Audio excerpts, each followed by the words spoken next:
আল উলামা ওয়ারাসাতুল আনবিয়া, সকল উলামায়ে কেরাম হচ্ছে নবী রাসূলদের উত্তরসূরি। কিসের উত্তরসূরি এটা আমাদেরকে জেনে নিতে হবে। ইন্নাল আনবিয়া লাম ইউরিসু দিনারা ওয়ালা দিরহামান ওয়ালাকিন ইউরাসুল ইলমা।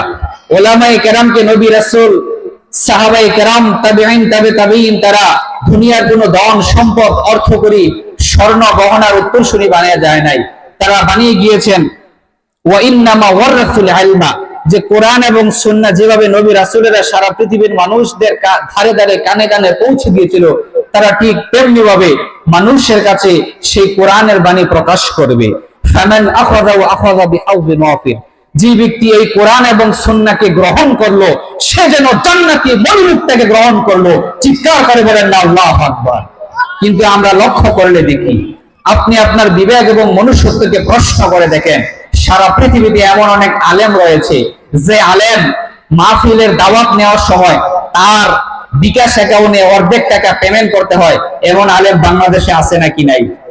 আমাদের কুমিল্লা আছে নাকি নাই? আমাদের ব্রাহ্মণপাড়া আছে নাকি নাই? আমাদের সান্দলা ইউনিয়নে আছে নাকি নাই? আমাদের শশীদুল ইউনিয়নে আছে নাকি নাই?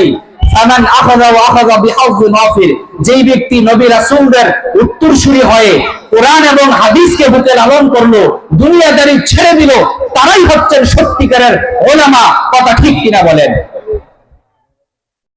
মাহফিলের দাওয়াত রাখার সময় অর্ধেক টাকা, মাহফিলের স্টেজে ওঠার আগে বাকি টাকা, আলোচনা শুরু করার আগে সব টাকা পেমেন্ট করতে হয়।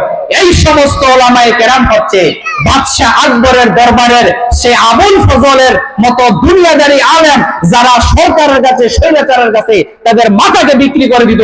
কথা ঠিক কিনা বলেন?